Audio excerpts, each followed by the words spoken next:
What are the trigonometric ratios of an angle with measure theta in a right triangle in which sine of theta equals 24 over 25? So we're asked to find all of the 6 trigonometric ratios.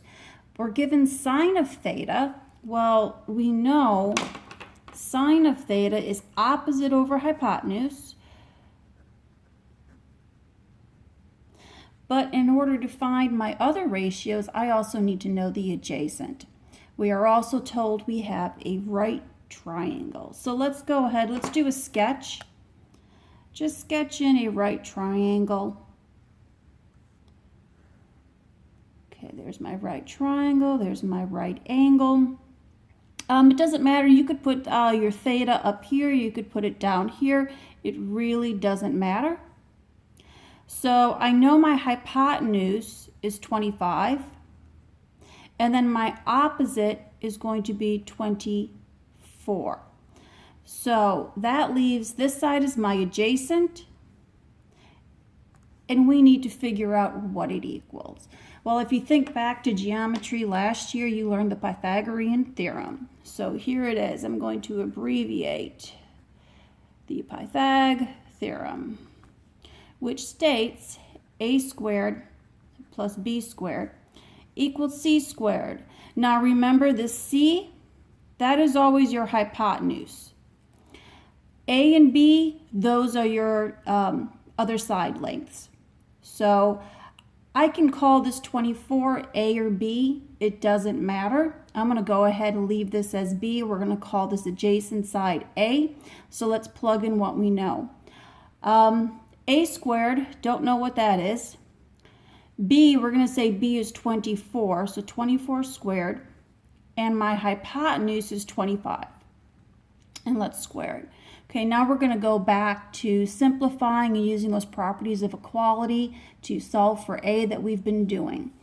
So let's do some computation. A squared plus 24 squared is 576, and 25 squared is 625. And again, I'm going to solve for A. So first thing I'm going to do, let's subtract 576 from both sides, which leaves me with A squared equals 49. And now we have to get rid of that square. We undo a square with the inverse operation, which is a square root.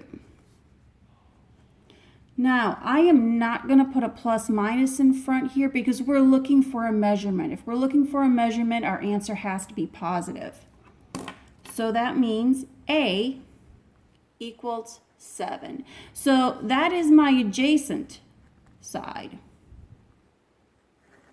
Okay, so now let's go ahead. Let's complete our ratios. Now, sine of theta, they already gave us that. 24 over 25. Cosine of theta is adjacent over hypotenuse, so that is going to be 7 over 25. Tangent of theta, opposite over adjacent. Opposite was 24, and adjacent is 7. Those are my 3 basic trig ratios. Let's do the reciprocal identities. The reciprocal of sine is cosecant. So cosecant, and again, flip your fraction, 25 over 24. Secant of theta is the reciprocal of cosine. That is 25 over 7. And then cotangent gives me 7 over 24.